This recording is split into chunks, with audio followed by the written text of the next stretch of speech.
नमस्कार।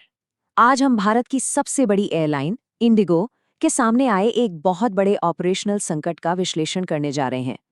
सिविल सेवा परीक्षाओं के लिहाज से ये एक बेहद जरूरी केस स्टडी है, क्योंकि ये कॉर्पोरेट गवर्नेंस, रेगुलेटर की भूमिका और श्रम अधिकारों जैसे कई जरूरी मुद्दों पर रोशनी डालती है। जरा सोचिए, एक दिन अचानक सैकड़ों उड़ानें रद्द हो जाती हैं। देश के बड़े बड़े एयरपोर्ट्स पर अफरा तफरी का माहौल है और हजारों यात्री यहाँ वहाँ फंसे हुए हैं। ये कोई फिल्म का सीन नहीं, बल्कि हाल ही में इंडिगो एयरलाइंस के साथ हुई हकीकत थी। एक ऐसा संकट जिसने न सिर्फ यात्रियों को परेशान किया, बल्कि पूरे देश के एविएशन सेक्टर पर ही सवालिया निशान लगा दिया। तो आखिर हुआ क्या था? देश की सबसे बड़ी एयरलाइन इस हालत में पहुंची कैसे? तो इस पूरे मुद्दे को गहराई से समझने के लिए हम सबसे पहले संकट की जड़ों तक जाएंगे। फिर हम अलग अलग हितधारकों यानी स्टेक होल्डर्स के नजरिए को समझेंगे। इसके बाद देखेंगे कि इसका असर क्या हुआ और आखिर में इसके समाधान में क्या चुनौतियां हैं और हमारी परीक्षा के लिए क्या जरूरी पॉइंट्स हैं, उन पर बात करेंगे। तो चलिए सबसे पहले ये समझते हैं कि इस पूरे संकट की जड़ क्या थी। देखिए, ये कोई अचानक हुई घटना नहीं थी। असल में ये दो बड़ी ताकतों के टकराव का नतीजा था।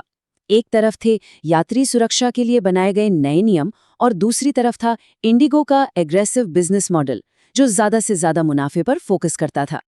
इस पूरे संकट के केंद्र में है डीजीसीए यानी नागर विमानन महानिदेशालय द्वारा लागू किया गया एक नया नियम एफडीटीएल। इसका मकसद बिल्कुल साफ था, पायलटों की थकान कम करना ताकि हवाई यात्रा और सुरक्षित हो सके। इसमें जो सबसे बड़ा और असरदार बदलाव था वो था पायलटों के लिए हफ्ते में मिलने वाले आराम को 36 घंटे से सीधा बढ़ाकर 48 घंटे करना। साथ ही रात की उड़ानों पर और लगातार कितनी रातें पायलट ड्यूटी कर सकते हैं, इस पर भी कुछ सीमाएं लगा दी गईं। अब सवाल ये उठता है कि इन बदलावों से इंडिगो इतना ज्यादा प्रभावित क्यों हुआ? तो इसकी वजह है उनका लीन स्टाफिंग बिजनेस मॉडल। अब ये क्या है? इसका सीधा सा मतलब है कि एयरलाइन अपने हर विमान का ज्यादा से ज्यादा इस्तेमाल करती है।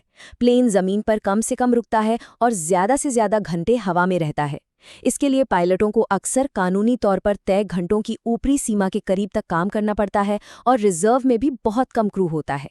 ये मॉडल पैसे बचाने के लिए तो बहुत अच्छा है, लेकिन इसमें किसी भी अचानक आए बदलाव को झेलने की कोई गुंजाइश नहीं होती। और हाँ, ये भी समझना जरूरी है कि ये नियम रातों रात नहीं आए। सरकार ने एयरलाइंस को तैयारी के लिए पूरा 1 साल का वक्त दिया था। लेकिन जब कंपनियों ने कहा कि इसे लागू करने से दिक्कतें आएंगी, तो पायलट संगठन सीधे दिल्ली हाईकोर्ट पहुंच गए और कोर्ट ने यात्री सुरक्षा को सबसे ऊपर रखते हुए इसे लागू करने का आदेश दे दिया। अब इस पूरी कहानी को ठीक से समझने के लिए हमें इसके 3 मुख्य किरदारों के नजरिए को देखना होगा। पहला है रेगुलेटर यानी डीजीसीए, दूसरी है एयरलाइन यानी इंडिगो और तीसरे हैं पायलट। तीनों की अपनी अपनी दलीलें थीं और अपनी अपनी मजबूरियां भी। सबसे पहले बात करते हैं रेगुलेटर यानी डीजीसीए की। देखिए, उनका स्टैंड बिल्कुल साफ था। उनकी पहली और आखिरी प्राथमिकता है यात्री सुरक्षा, जिसके साथ कोई समझौता नहीं हो सकता। उनके लिए ये नए नियम पायलटों की थकान कम करने के लिए जरूरी थे, क्योंकि थकान कई हादसों की वजह बनती है। डीजीसीए का मानना था कि एयरलाइंस को तैयारी के लिए काफी वक्त दिया गया था और इस संकट के लिए सिर्फ और सिर्फ एयरलाइन का मिसमैनेजमेंट ही जिम्मेदार है।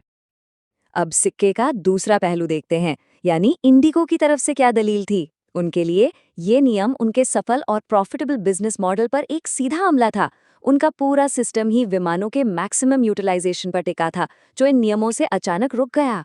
अगर आंकड़ों को देखें तो उन्हें अपने A320 जहाज़ों के बेड़े को चलाने के लिए 2422 कप्तानों की जरूरत थी, लेकिन उनके पास थे सिर्फ 2357। ये जो छोटी सी कमी दिख रही है, नए नियमों के साथ मिलकर एक बड़े संकट में तब्दील हो गई। और फिर आते हैं कहानी के तीसरे और शायद सबसे अहम किरदार, पायलट। उनकी शिकायतें सिर्फ थकान तक ही सीमित नहीं थी। वो अक्सर 13 घंटे से भी ज्यादा लंबी ड्यूटी, कंपनी के 7,000 करोड़ रुपए के भारी मुनाफे के बावजूद सैलरी में कोई बढ़ोतरी न होना और एयरलाइन द्वारा नियमों को अपने फायदे के लिए तोड़ मरोड़ कर पेश करने जैसे गंभीर मुद्दों से भी जूझ रहे थे। यही वजह थी कि वो अदालत तक गए। तो जब ये सब चल रहा था, इसका असर आम आदमी और पूरे देश पर क्या पड़ रहा था? चलिए देखते हैं कि कैसे एक कंपनी का संकट पूरे देश की समस्या बन गया और सरकार को एक्शन लेने पर मजबूर होना पड़ा। इस समस्या का पैमाना समझने के लिए ये आंकड़ा देखना बहुत जरूरी है। भारत के घरेलू एविएशन मार्केट में इंडिगो की हिस्सेदारी 60% से भी ज्यादा है। इसका सीधा सा मतलब है कि जब इंडिगो का ऑपरेशन गड़बड़ाता है तो असर पूरे देश के एविएशन नेटवर्क पर पड़ता है। ये सिर्फ एक कंपनी की समस्या नहीं रह जाती, ये एक नेशनल ट्रांसपोर्टेशन की समस्या बन जाती है। और इसका सीधा असर पड़ा लोगों की जेब पर।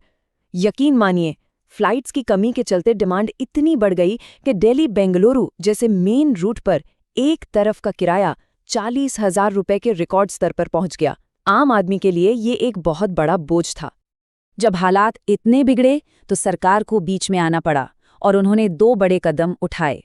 पहला, यात्रियों को फौरन राहत देने के लिए हवाई किरायों पर एक ऊपरी सीमा तय कर दी, और दूसरा, जवाबदेही तय करने के लिए इंडिगो के खिलाफ एक औपचारिक जांच शुरू की गई ताकि पता चले कि इस संकट का असली जिम्मेदार कौन है। और ये मत समझिए कि ये सिर्फ इंडिगो की समस्या है।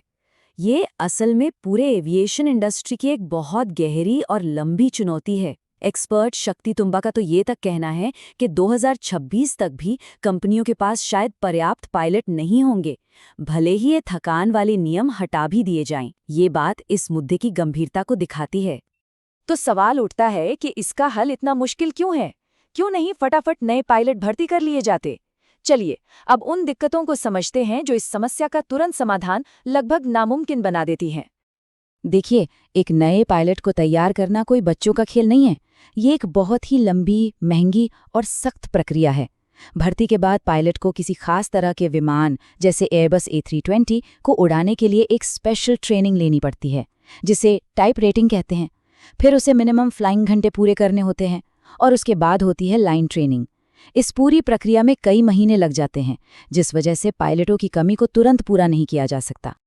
और एक और बड़ी अड़चन है हमारे नियम। मान लीजिए कोई पायलट एक एयरलाइन छोड़कर दूसरी में जाना चाहता है तो उसे एक लंबा नोटिस पीरियड सर्व करना पड़ता है। एक को पायलट के लिए ये 6 महीने है और एक सीनियर पायलट के लिए तो ये 12 महीने यानी पूरा 1 साल है।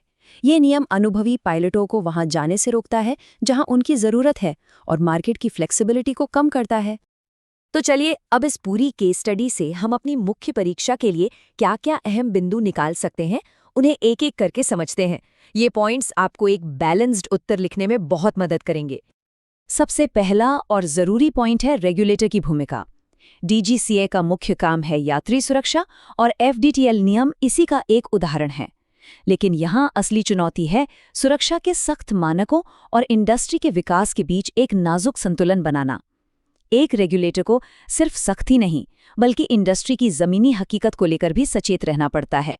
दूसरा पॉइंट है कॉर्पोरेट गवर्नेंस और बिजनेस मॉडल से जुड़ा। ये संकट हमें दिखाता है कि लीन स्टाफिंग जैसे बिजनेस मॉडल के क्या जोखिम हैं। ये मॉडल बहुत एफिशिएंट तो होते हैं, लेकिन इनमें फ्लेक्सिबिलिटी की कमी होती है। ये हमें सिखाता है कि कंपनियों को सिर्फ मुनाफे के बारे में ही नहीं सोचना चाहिए, बल्कि ऑपरेशनल रेजिलियंस यानी किसी भी संकट से निपटने की क्षमता भी बनानी चाहिए।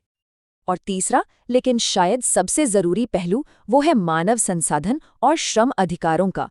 पायलट की थकान सिर्फ एक लेबर इशू नहीं है, ये एक बहुत गंभीर सुरक्षा का मुद्दा है जो सीधे सीधे यात्रियों की जान से जुड़ा है।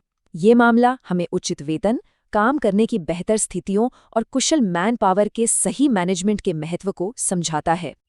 आखिर में आपकी प्रैक्टिस के लिए मुख्य परीक्षा का एक सवाल। हालिया विमानन संकट के संदर्भ में भारत में नागर विमानन नियामक DGCA की भूमिका का समालोचनात्मक विश्लेषण करें। यात्री सुरक्षा, एयरलाइन की आर्थिक व्यवहार्यता और श्रम अधिकारों के बीच संतुलन बनाने में क्या चुनौतियां हैं? इस सवाल पर जरूर सोचिएगा। कल फिर मिलते हैं एक महत्वपूर्ण संपादकीय के साथ। इसके लिए YouTube चैनल अनलॉक UPSC को सब्सक्राइब कर लीजिए। धन्यवाद।